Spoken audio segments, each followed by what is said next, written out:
Good evening, ladies and gentlemen, and welcome to the Development Management Committee meeting on the 1st of November.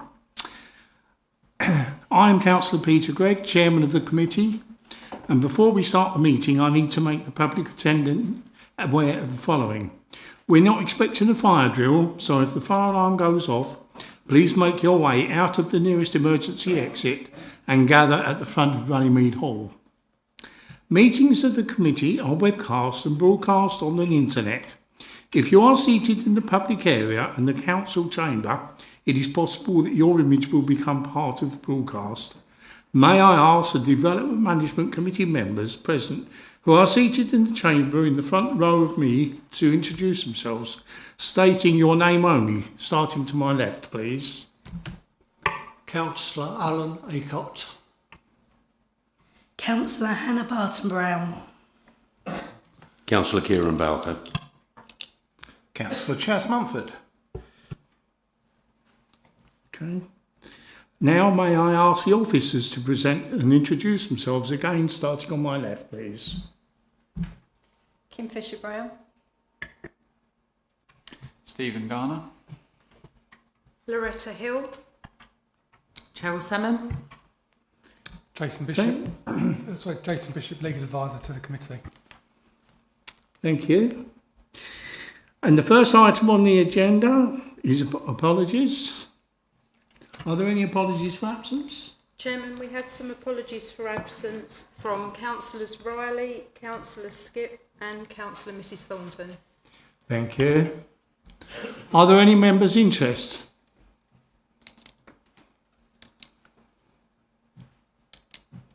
Take that as a no then. Are the minutes for the Development Management Committee meeting held on the 6th of September 2022 agreed?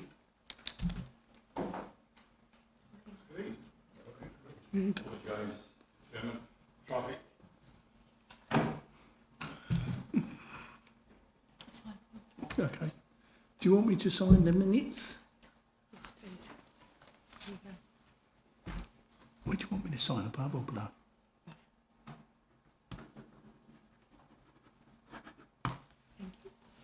Thank you.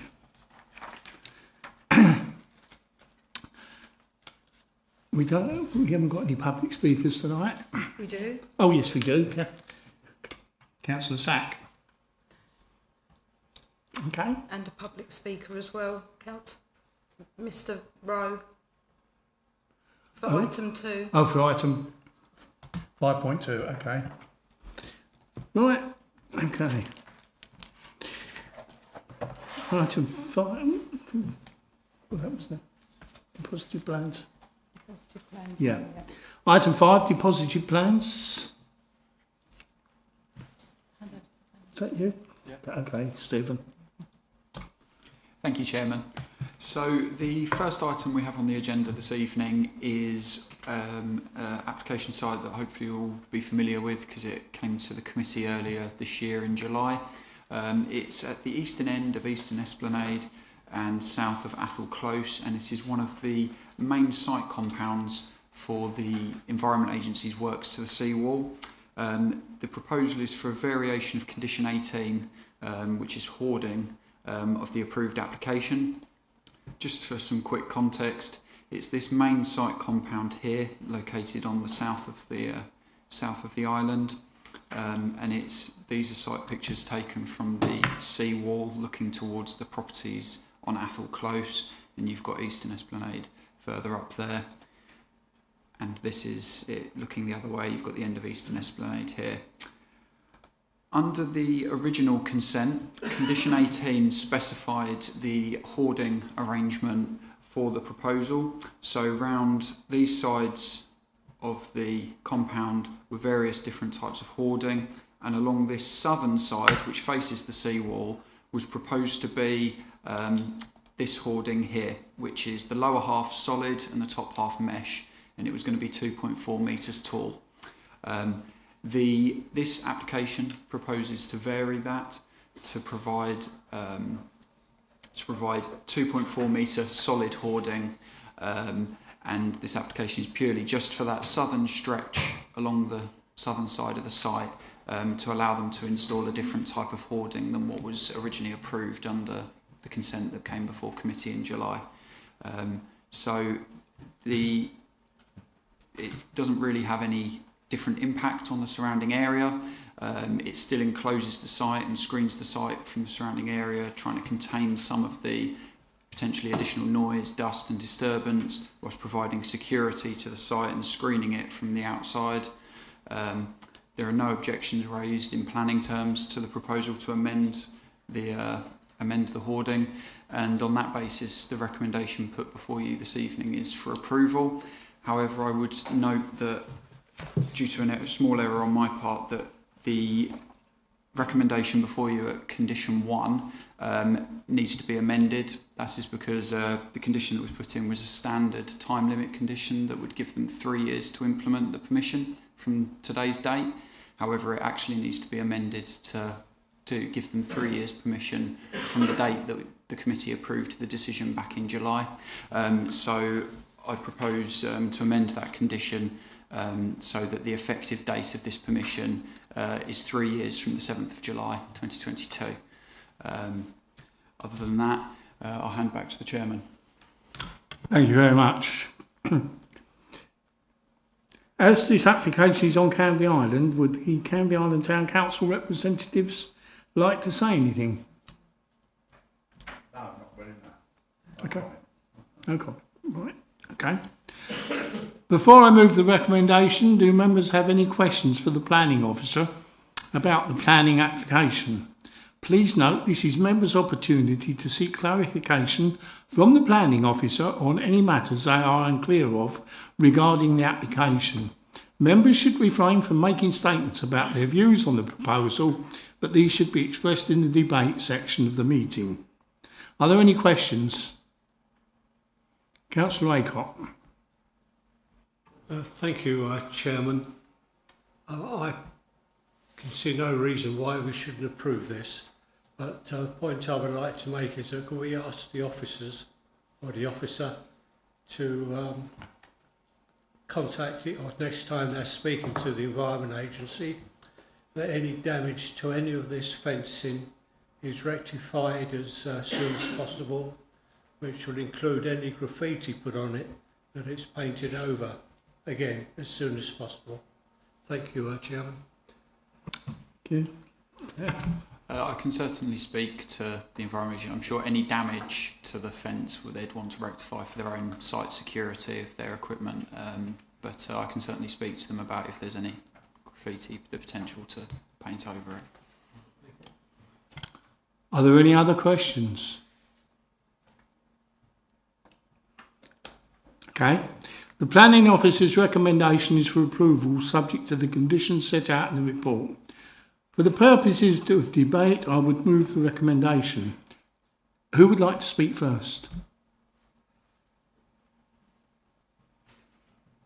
Councillor Aycock. Thank you, Chairman. Well, I personally can see no reason why this matter shouldn't be approved. It's happening all along the seafront in various stages. Admittedly, this section at Athol Road is the largest of the sections, and my understanding is that it will be there for some time, because it'll be used at the beginning of the project of doing the work on the seawall, right to the very end, where there are some other kind of sub-bases going along the seafront, which will be opened and closed as required. So I personally can see no reason why we shouldn't approve this application. Thank you, Chairman. Thank you very much, Councillor. Does anybody else like to make any comments or make a statement? Okay. Before I go ahead for the motion for approval, I'm just going to warn Councillor Anderson, you're not allowed to vote on this one. Okay, thank you. Members, the motion before you is for approval. May I have a show of hands, please? So those for the motion. Okay. Against? Okay. No abstentions. So the application is approved.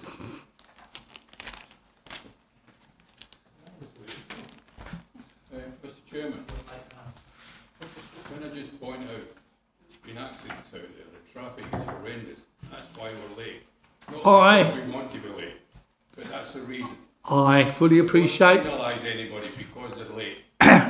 Councillor Taylor, I fully appreciate and understand what you're saying, but the rules are the rules, I'm afraid, and anybody that comes in midway through an application is not allowed to vote on that application. Only on that particular application that's being heard. Okay? Chairman, I would suggest, as we're into the winter months now, the traffic is horrendous. And instead of a 7 o'clock start, I think you should go to a 7:30 start. Thank you. There's an accident in Essex way. It's totally blocked. Totally understand, but what can I say? Okay, item number 2, Garden World Plants Limited, Canvey Road, Canvey Island. I will now hand over to the planning officer to present this item. Thank you, Chair. I think members will be aware of this site. It's the Garden World Garden Centre at the junction of the Old Canvey Road and Northwick Road. The site currently has consent for a 57-bedroomed nursing home. That consent arises from an outline consent granted in 2018 and the subsequent reserved matters application which was granted earlier this year. That consent is extant.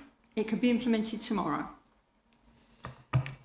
The current proposal represents an amendment to that approved scheme. This proposal reduces the number of bedrooms from 57 to 55 and it slightly reduces the size of the building. So it creates a better setting for the building and greater isolation between this building and the dwelling house to the north. The scheme as it currently submitted satisfies all of your requirements in terms of parking, amenity space, and in terms of the elevation treatments represents an improvement on the previous scheme. Having said all this, the site is in the Greenbelt, and as a matter of principle, a building of this size and scale in the Greenbelt is one that would normally attract a recommendation of refusal. However, as members know, when we're considering applications in the Greenbelt, we have to consider very special circumstances. The reason I have explained about the extant consent is because that represents a very significant, very special circumstance. It exists, it will not go away, it can be implemented. Another very special circumstance surrounding this site is that it's a brownfield site. These are the sorts of sites in the Greenbelt where we're being encouraged to develop. And the third very special circumstance is the fact that there is a chronic need for nursing and care home capacity. You'll see from the report before you this evening, the population of Castle Point, in fact the population of England generally, is ageing. And it's estimated that by the end of this decade, the population of the borough will be almost a third of people over the age of 65. Because of our national health system and because we are keeping people active and in the community for longer, we're tending to find that there is a more acute need for these sorts of properties where people can be placed, where they have a degree of independence, they have a degree of care, which means that they're not necessarily in hospitals or in hospices.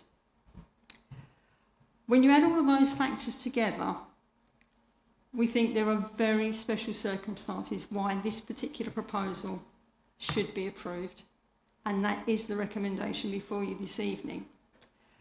I'd caveat that by saying that because this is a departure, it's actually not an application that you can determine tonight. This is one of those applications where we have to refer it to the Secretary of State, and the Secretary of State will decide whether he wants to call it in for his own consideration or whether he wishes to refer it back to the local authority for determination.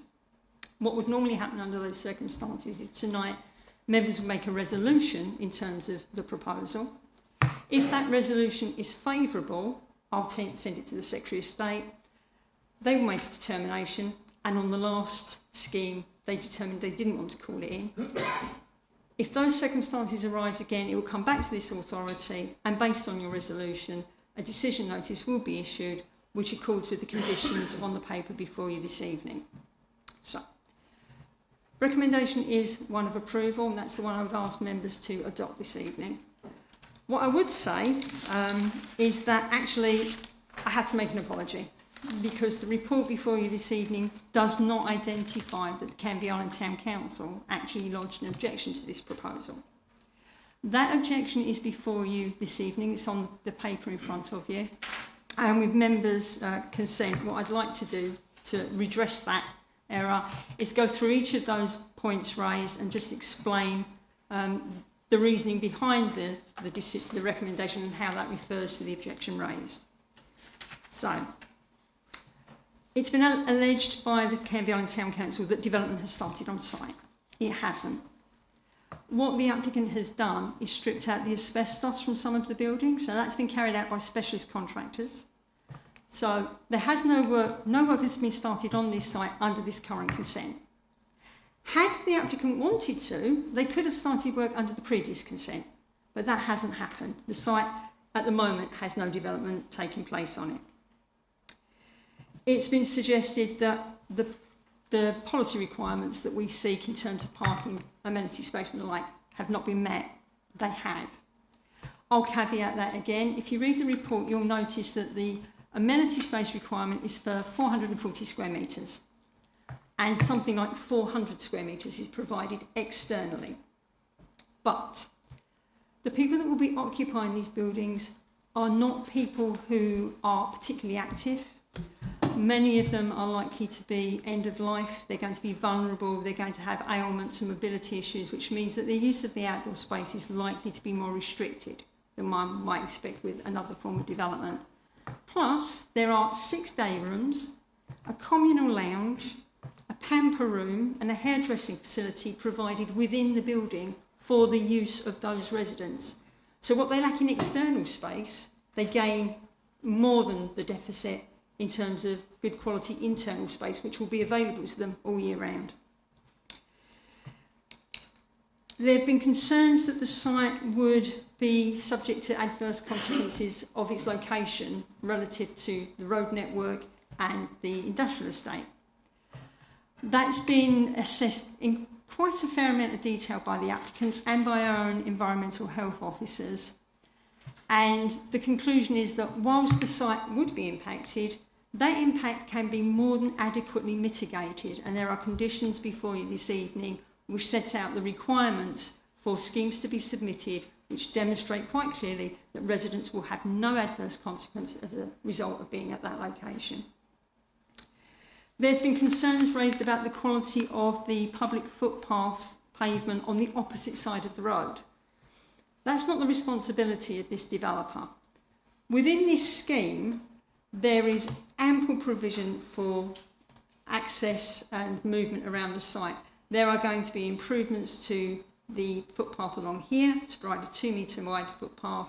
There's going to be improvements in this area to facilitate better access across Northwick Road. So lack of access to the other side of the road is not an objection that can be raised in respect of this proposal. There's been concern raised about the possibility of residents being trapped in the event of a flood and how residents might be moved to upper floors under flood response protocols.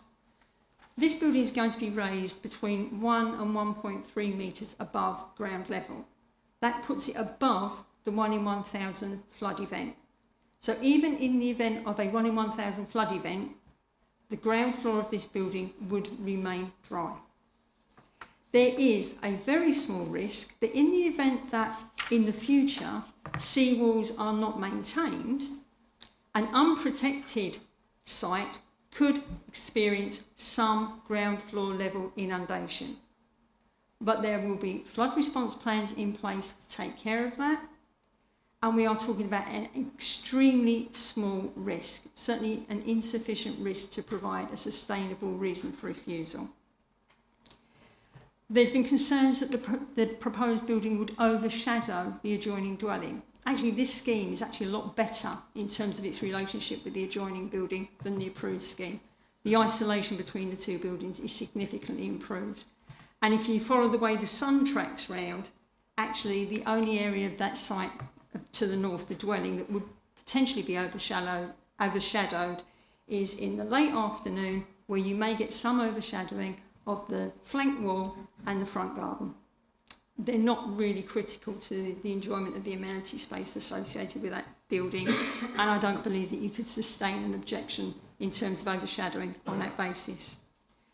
It's been alleged there's inadequate parking. There is not. The parking meets your standards. There have been concerned about the foul sewerage connections and the fact that on the application form the applicant has clicked that they're unsure as to where the connection will be.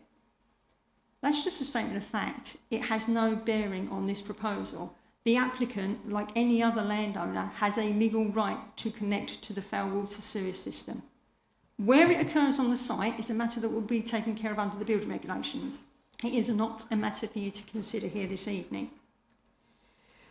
There have been concerns raised about the submitted construction methodology statement and the fact that there's reference to wheel washing facilities, but there isn't a plan showing the location of the wheel washing facilities. There is no requirement to show the location of the wheel washing facilities. And if you think about it, that wheel washing facility may well move around the site. Whilst the access is in one place, it may be more appropriate to wash wheels further back from the access. It may be appropriate as the site gets developed out to wash wheels in a different location on the site. So fixing it to one space really wouldn't be particularly helpful in ensuring that all vehicles that left the site had clean wheels. There's been concern raised that access by large vehicles can occur and that could cause problems on Northwick Road. Access to this site via Northwick Road has always been possible, and it has always been possible by large vehicles. That situation will not change during the construction phase, and once the building is completed, the only vehicles you're likely to get using the access on Northwick Road will be personal vehicles. There's an undercroft which would limit very large vehicles getting onto the site, but why a large vehicle would need to get to the rear of the site is a question I can't answer. There have been allegations made that there are contradictions in the method statement. I'm not quite clear on what those contradictions are. I've been through the statement and there's nothing obvious which is likely to be an issue for the development of this site or would raise an objection to the proposal. And the last concern from the Town Council is whether the site falls within a RAMS area. The whole of Castle Point pretty much falls within the RAMS zone. The RAMS zone is basically a zone around the designated European sites. It's in itself not a designation. It's a zone within which development is considered likely to have an adverse impact as a consequence of more people visiting the designated sites, adversely impacting on the bird life in particular. This particular scheme, if you read the report, we've come to the conclusion that whilst it's in a RAMS zone, there is no RAMS contribution required. Now, not every form of development is liable to a RAMS contribution. We think in the context of this particular scheme, these are older people, they're people with mental and physical difficulties. They are not going to be walking across Hadley Downs or any of the other designated sites. So the potential for this development to actually lead to any increased recreational disturbance within the designated sites is extremely limited and doesn't warrant the provision of a RAMS contribution. So hopefully, having gone through that, members will be satisfied that we have taken account of the Town Council's concerns in respect to this proposal, and that none of those concerns actually provide a robust reason for refusal. The recommendation, therefore, is one of approval. Thank you. Mr. Rowe, would you like to make your statement, please?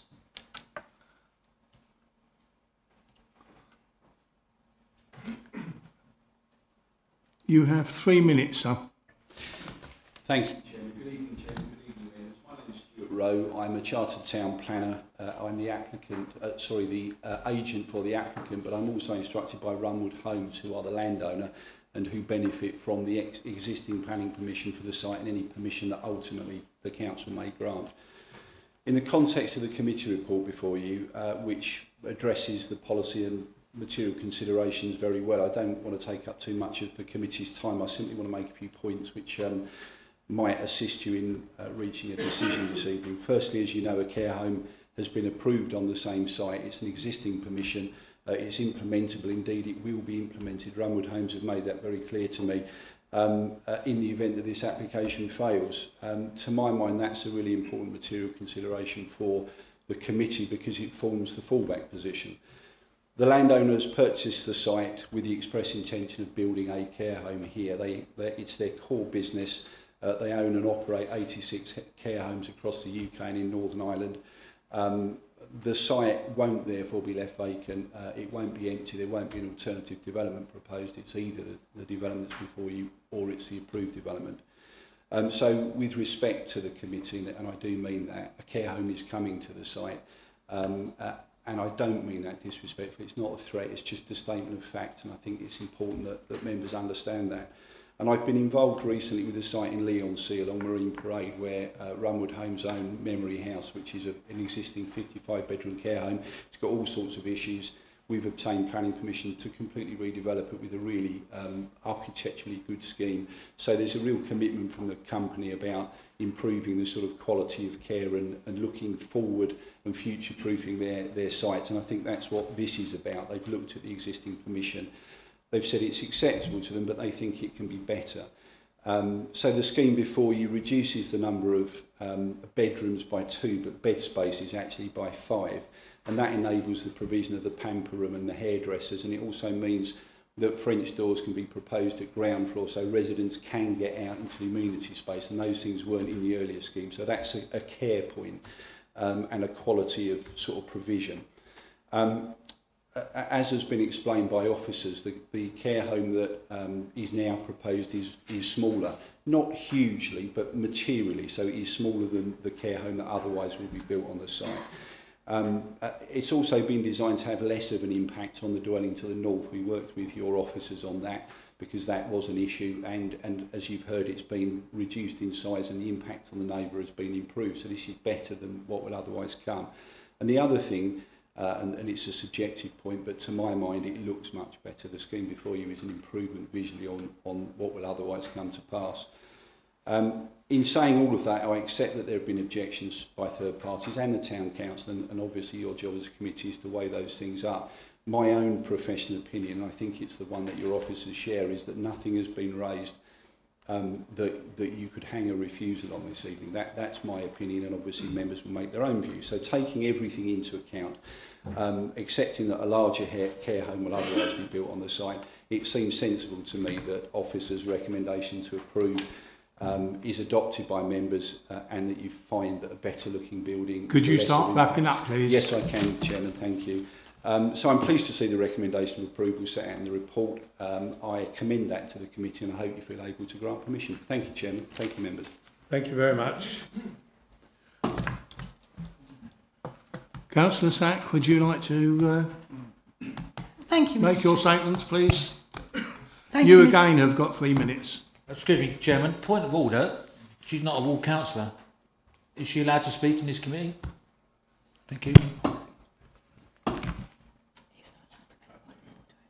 Not allowed to make. No, I'm sorry. You're not allowed to make a statement. Sorry, you've misheard. He can't say a point of order in the committee. Oh, sorry, misheard you. That's okay. Sorry, Councillor Sack, carry on.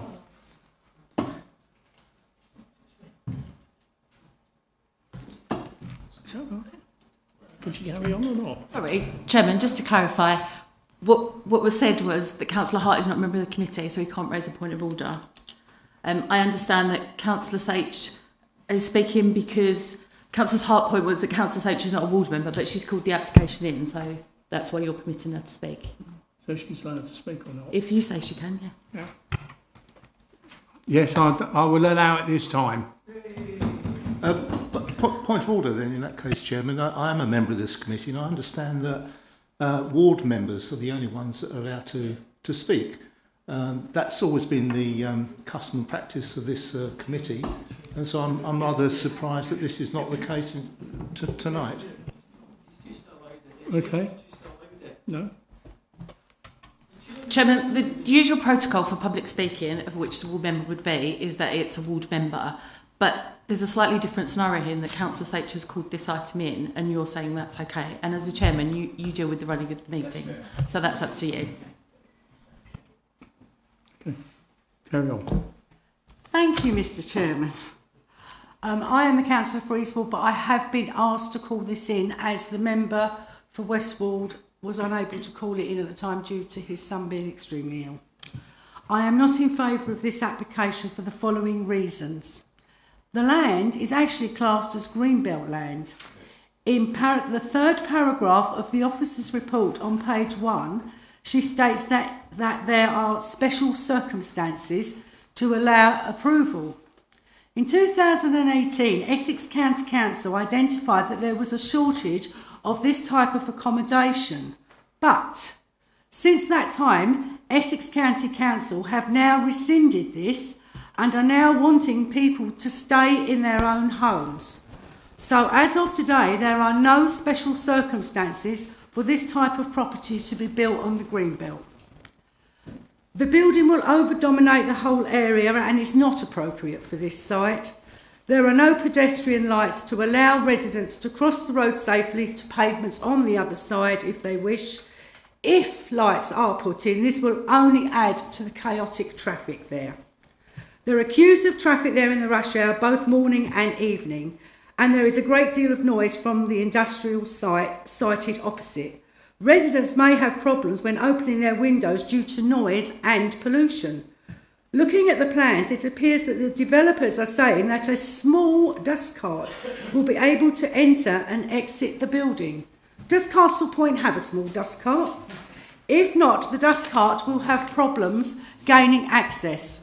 Also, I have been informed that approximately 5 years ago, the air quality there failed to meet European air quality standards and believe it has now only got worse due to the increase of traffic. So this site is not suitable for end-of-life care or having French doors open. There is insufficient parking for health workers and visitors. I have been informed that the parking at the front of the care home is actually public parking and not part of the site. As I have been informed, this belongs to Essex County Council and there is a parking for 1 hour but no return within 3 hours. Thank you very much. Thank you very much, Councillor Tack. Of course, I was going to let you come back. Just to clarify some of those statements. The fact that Essex County Council had not identified a need doesn't mean there isn't a need. What that means is Essex County Council will not be filling that need. The private sector provides the background for this particular scheme, and the census identifies quite clearly that we have an ageing population which will require care in these sorts of facilities as time progresses. The fact that Essex County Council is making statements about that need not being met by them doesn't mean the need doesn't exist. In terms of dominance, this building is not as big as the one that's already approved. And the bottom line is, unfortunately, if I'm being brutally honest, if members refuse this, they just get a bigger building on the site. That's the honest, basic facts of the matter, because the other consent exists, and as you've heard, it will be implemented. The pedestrian crossing, I've explained, it's not the responsibility of this developer to provide adequate pedestrian crossings. All he needs to do is meet the needs of his proposal, and he adequately does that, as is confirmed by the response from Essex County Council Highways Authority. They are satisfied with the access arrangements. yes, there will be traffic, but there was traffic at this site when it was a garden centre. There was traffic at this site when it was selling cars, when it was being used for leisure facilities. Any of those uses can come back because that site has an existing land use. This scheme will generate some heavy traffic during the construction phase. All construction sites do. But once that phase is finished, what we'll end up with is staff movements and visitor movements. And if you've visited nursing homes regularly, you will know that visitor movements tend to be fairly limited. Staff movements are more active, and to go back to your point about parking, there is adequate parking on this site. There are 26 spaces provided within the curtilage of the building without relying on the public car parking facility opposite. If you read the report, it will say, there was some concern in my mind when we got to staff changeover periods. At those points, though, which will be staggered, as they always are in these institutions, there's the capacity externally to use that public parking space. Anyone can use that public parking space, so that in the event of there being no space available within the car park during a turnover period, there is a facility to park safely off of the highway in a secure location, and that member of staff can then move their vehicle into the car park as and when they get the opportunity. So, and I think actually the car park you can park for 2 hours, and I'm not convinced it's owned by Essex County Council because I believe it's actually privately maintained. And the landowner was talking to me about that particular issue last week. So, in terms of the arguments you put forward, whilst I understand your passion, whilst I understand your concerns, they do not add up to a robust and defensible reason for refusal. The one other word of caution I would say is that if members are minded to refuse this application, notwithstanding the extent, if they just decide this is not going to be approved tonight because you're not happy with this form of development in the Greenbelt, in the event that the applicant goes to appeal, there is a high probability that this authority could be faced with an award of costs for unreasonable behaviour because the planning circumstance has not altered between the consent that was granted in 2018 and the proposal being considered tonight. Thank you, sir. Thank you very much. As this application is on Canvey Island, would the Canvey Island Town Council representatives like to say anything more? Yeah, I think the officer's gone through what we put in, so I've got nothing else to say really because the officer's gone through it all. Okay, thank you very much. Before I move the recommendation, do members have any questions for the planning officer about this planning application? Councillor Borough? Thank you, Chairman.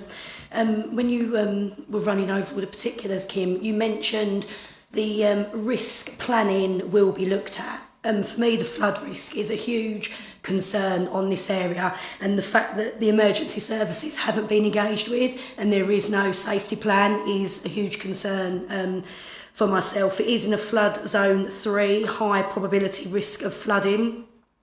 And the fact that in the documentation it states there's no insurmountable concern in the risk of flooding. Canvey has been flooded before and could highly likely flood again. So I just don't believe there is enough evidence here around some of the surveys that have been done. Could you confirm surveys have been done in comparison, in relation to what the NPPF request, and have we engaged with Essex County Council, LLFA and Angling Water to provide flood risks assessment on this site? Through to you, sir. Right. There is a flood risk assessment. It forms part of the application. All of the surveys have been undertaken.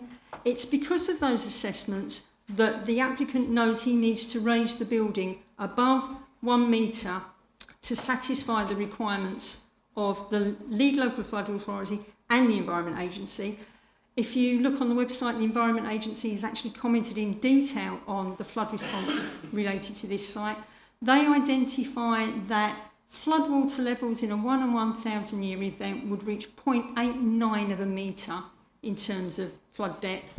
This building is 1 to 1.3 metres at ground floor level, which means there's a freeboard between the top of any predicted floodwaters and the ground floor. So even in a 1 in 1,000 flood event, this building will remain dry at ground floor level. Yes, we have engaged with the LLFA, yes, we have engaged with the Environment Agency, we've engaged with the Fire Brigade, the Police, the National Ambulance Service, and the Essex County Council Independent Living Programme, none of whom have responded with an objection to the proposal. Councillor Anderson, please. Thank you, Chairman. This report reads like War and Peace. I've never seen such a long report. Some questions. Cladding. Is the cladding on the building safe?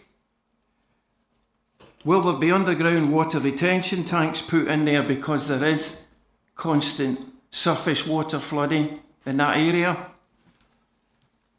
And according to the report, all the windows are going to be sealed, closed. Is that a fact or not? And I think this is a bit sad if you're talking about end-of-life care property. That's the 3 questions. Can I get an answer for that, please? Thank you. On the issue of the cladding, that's a matter that we covered under the building regulations. It's not a matter which needs to concern this particular committee. In terms of underground attenuation tanks, there is a requirement to submit a detailed sustainable drainage strategy. It's one of the conditions which is before you this evening. And in terms of the windows, again, there is a condition on the paper before you this evening which requires a detailed scheme to be submitted. The Environmental Health Officer is happy that adequate provision can be put in place to secure this particular scheme in terms of air pollution and noise. So providing an adequate scheme is submitted and approved, there are no objections on that basis. That means shutting all the windows. There are means of mechanically ventilating, and it's an accepted method of dealing with this sort of development on these sorts of sites. This is not the only site that we have which is on a main road. If a concern in respect of a proposal can be adequately dealt with by condition, government advice is you go with the condition, you do not refuse. Councillor Moyer. Just a, Hang on. Councillor Moyer. just a really straightforward and rather simplistic question. Is this or is this not Greenbelt? Yeah, please. As it says quite clearly in the report, and as I've said earlier this evening, it is Greenbelt, but in Greenbelt proposals, you have the ability to consider very special circumstances, and I've outlined what those very special circumstances are. In the event of appeal, I think the fact that there is an extant consent represents a very significant special circumstance which would be carried in the balance. But that extent consent was granted in 2018 under the previous administration. The same administration that supported the building of 5,500 houses, mostly on the Greenbelt. It's completely and utterly contrary to PIT policy. So through you again, not wishing to get into the politics of it, but the political situation is irrelevant. This site benefits from planning permission. And when you weigh that in the balance, you have to give it significant weight. An inspector would say, okay, there's been a change in administration, but actually, in terms of the planning context, there is no change. So it's a very special circumstance. No. Councillor Taylor first. I was going to ask you the same question, Kim. Is that being built on Greenbelt? Yes. That is a monster. How do you want a building as big as that to put people in there who are going to die, who can't walk? I mean, that is a monster. Absolute a monster. On the screen before you is it's a rather confusing drawing, so I'll try to explain it. The red outline is the scheme which is before you this evening. The solid elevation is the scheme that is approved. And I'm afraid care homes and nursing homes have to be that sort of size to be economically viable. If you look at most nursing homes, they are of this scale. Thank you, Chairman. Can I just ask about, touching on the Greenbelt there, back in 2018 I do recall that this was quite deliberated quite at length, and the impact that this particular development would have on the Greenbelt. But would I be right in saying if we refuse tonight, and I think we've covered this already, but just for clarity, this has got extant planning permission already, and we may well end up with a larger building than we've already got. If that is correct, I'd like confirmation of that. Also, the conditions that are set out in the report, are they similar or the same that were set out in the previous application back in 2018, or have they changed in any respect? And is this submission from the developer, is it in order to address previous concerns, and has the developer gone away and had a look at this to meet previous concerns? Thank you. Yeah. Yes, just to confirm again, it's Greenbelt. The submission before you this evening is not to address identified concerns. It's to meet the particular wishes of the applicant, who wants to provide a better form of development on the site. The applicant's already explained they're going to reduce the number of rooms so they can increase the amenities within the building. They've decided that they would be happier achieving greater isolation with the dwelling to the north. So it's not of anything that this authority has asked for. This is something that's come from the applicant's own volition. In terms of the conditions, they are similar, because obviously it's a similar form of development on the same site, but the conditions fit this particular development. So they have been altered, there have been different ones imposed as required. Essentially, they cover the same basic issues, but they've been tailored to this particular development. Thank you. Councillor. Thank you, Chairman. Just going back to the Greenbelt, a new local plan will soon be taking form and taking shape.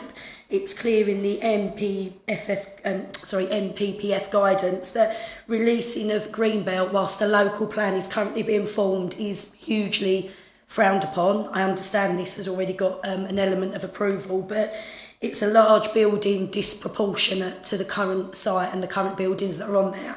So for me, with a local plan looming, this really goes against everything that we're trying to achieve with looking at the local plan. Right, if I can come back on that one. What you're talking about is prematurity, and the NPPF says some fairly important things about prematurity. And basically what it says is you can only refuse a proposal on prematurity grounds, which is what I think you are suggesting, if your local plan is advanced, if it's an examination, and if you can demonstrate that the approval of the scheme would in some way significantly undermine your local plan. Your local plan is nowhere near advanced. We have not begun drafting the local plan. You have not begun seeking views on what should be in the local plan. We are possibly 2 years away from examination. This is not a premature application. You cannot use your emerging local plan as a reason to refuse this proposal. Did you wish to speak again, Councillor Taylor? It's just a monster. Simple as that. How can you put disabled people in a building like that? It has to be I'm sorry, I'm going to cut you short there. It has to be a question. I'm going to ask not making a statement. No. That area over there. Excuse me. Prone to electrical You're faults. making a statement, please. Ask a question. I've asked it. It didn't sound like a question. It sounded more like a statement. What do you think, Kim? I think your question was, how can people be placed in an institution like this, given its scale? I think the sad fact is that in order for these institutions to work, they have to be at this scale. They don't work at a smaller scale. If you look at the nursing homes we have in this borough, they are all, okay, there are some which are smaller, very small, But most of the ones which are commercially run are in the 50, 55 bed units scale. It's not an unusual scale. And as I say, you already have consent for this. What we're trying to achieve, if you like, is a smaller scheme on this site. Yeah, please. Thank you, Chairman. Back in the 2018 application, Kim, you actually refused this site. That was my recommendation. Yeah, due to it being on Greenbelt and all the things we've previously discussed. But as Kieran alluded to previously, it was called in, I believe, to the DMC previously and was overruled by the administration. So for me, this is a confusing site because we've had refusal in the past and now we're all gung-ho for it being approved. It just seems a bit double standards to me. If you could fill me in on anything, obviously I'm new to the committee, as to why your opinion on that has changed, please. Thank you. Yeah, go on. You have to consider the whole picture. It came in, it was recommended for refusal on Greenbelt grounds back in 2018. And for all very good reasons. It was in the Greenbelt, it was big, it had an impact on the openness. None of that has changed. And I say quite clearly in my report tonight, none of that has changed. The difference is, when I brought that report to committee in 2018, there was not an extant consent. Now that extant consent, which was granted back in 2018, is actually critical to how we deal with the application now, because it does change the landscape. It changes the things that we have to take into account. Back in 2018, I didn't have to worry about the fact that there was already a consent and that was something which carried weight. It wasn't there. All I had to do was focus on the Greenbelt. Now what I've had to do in the report for you tonight is go, I'm focusing on the Greenbelt, it's Greenbelt, it should be refused, but what are the very special circumstances?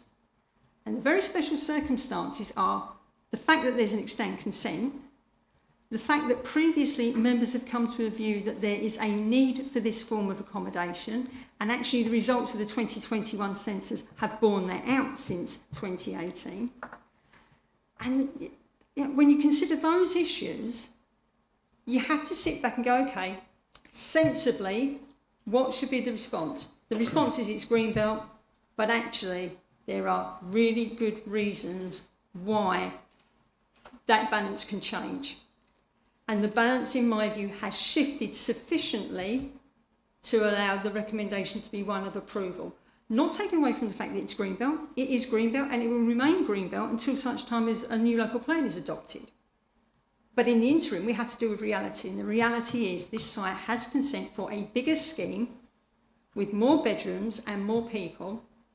And what this scheme tries to do is reduce that.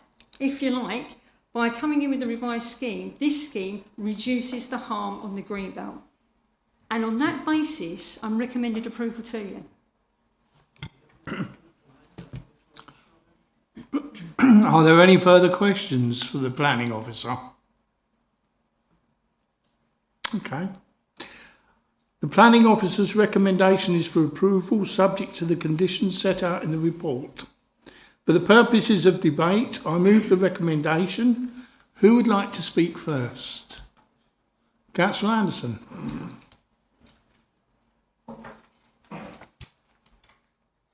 Thank you, Chairman. As I said before, this document's like War and Peace, and the length of it is amazing. And if you look at the National Planning Policy Framework, everything that we would try and put forward, that proposal is knocked back. You go to a planning inspector nationally, they're pushing through everything that they possibly can. And I think this is a case in context. It's the wrong place. It's definitely the wrong place. Completely, utterly stupid putting it there. The existing garden buildings, let me see now, what have we got?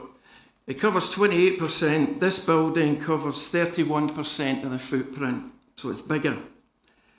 The care home's much more prominent and dominant compared to the garden site, impacting on the openness of the green belt. But then you come in with the National Planning Policy Framework and it tries to knock that back. You talk about very special circumstances in a care home. I would not like to live in a care home or any of my relations, end of life, where all the windows are closed. All the windows will be sealed. And the way they'll get round that is they'll put air conditioning in. What kind of home is this? This is next to an industrial site, next to a new shopping centre, Lidl's, round the corner from Morrison's. There's garage areas there.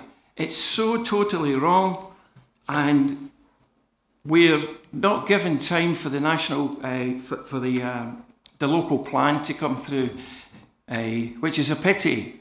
And we need to get on with this local plan. But I still say this building is in the wrong area, and I'm prepared to give instances if necessary. Well, very quickly, it's already been mentioned. It's already been mentioned in the report. It was turned down before by reason of its mass, scale, disposition and proximity to the boundaries of the site represents overdevelopment of the site. That plan, we're an overlay against it, showing that the building's reduced. It's absolute nonsense. If you look at that closely, it's reduced in one area and the height of the building's increased in another area. They're just trying to kid us on, and I certainly won't vote for this. This is wrong. This building in this area, great idea. In this area, it's wrong. I'll be voting against it. Money. Anybody else wish to make a statement? Please. Thank you, Chairman. Yeah, I'd like to mirror what my colleague said here, completely agree. For me, I'm not so enamoured with the flood risk surveys that are apparently being carried out. I don't believe there's a solid plan in place. Also, when you're looking at the staffing levels that they're suggesting this home will have available at any one time, if there was a serious incident, an emergency there with the elderly and the people who will be living in this facility, are they going to be actually geared up to deal with these people in that situation? Moving elderly people from a ground floor, trying to get them upstairs, it doesn't work for me. And the pollution and the noise on that road with that industrial estate, I certainly wouldn't want my kids putting me in there when I am living out my final days.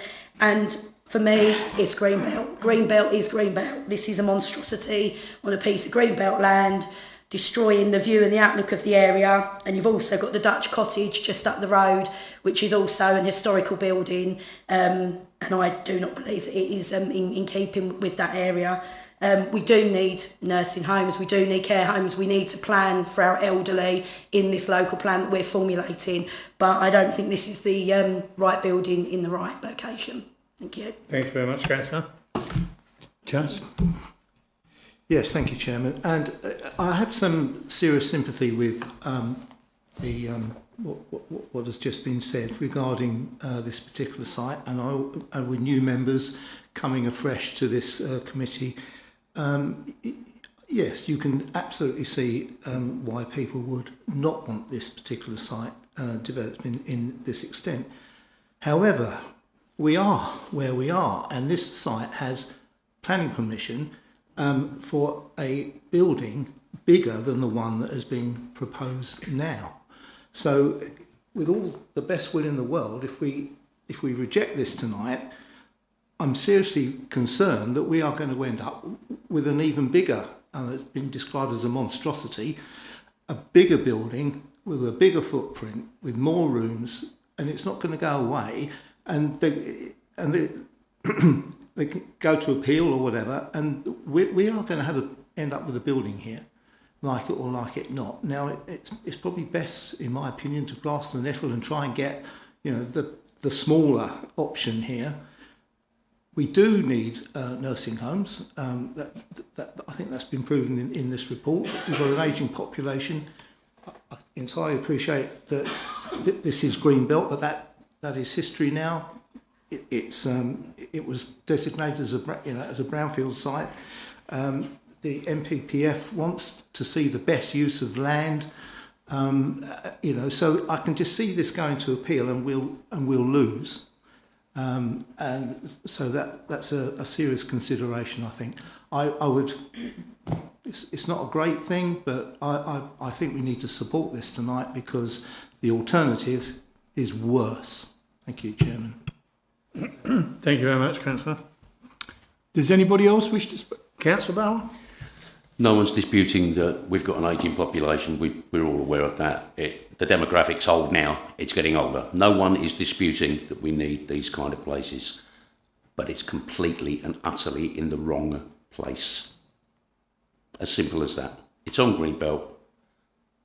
I could echo the monstrosity. Yes, there's extant planning permission.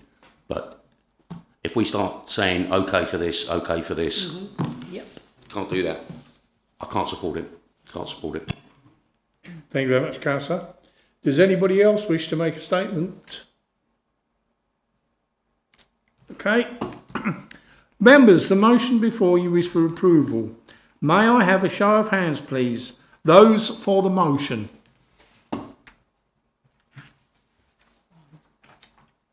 Okay. Those against the motion. 6 against. Okay. There's no abstentions, obviously. The application is, against the planning officer's recommendation, invite a member of the committee to propose another motion which must be seconded, referring to the flow chart. Yep. Sorry? Yep. Chairman, if I may assist, as the motion has failed, a member of the committee now needs to propose valid and material reasons for a change of recommendation, which are then seconded. And once that has happened, then we need to refer to the planning officer to see if they wish the item to be deferred. Okay. Okay. Committee gives a valid and material reason for change of recommendation. Councillor Anderson. Thank you, Chairman. I propose that this development, by reason of its mass, scale, disposition and proximity to the boundaries of the site, represents overdevelopment of the site, resulting in the creation of a prominent feature in the street scene, which would be detrimental to the character and appearance of the area and result in significant overshadowing and dominance of the adjoining dwelling to the north, contrary to policy EC2, H17, RDG2 and 3 of the adopted local plan as it was then. That's my proposal, Chairman. Could I have a seconder for that, please? You got that? Yeah. Yeah. So, just so that I'm clear here, Councillor Anderson, there is no reference to the Greenbelt in that reason for refusal.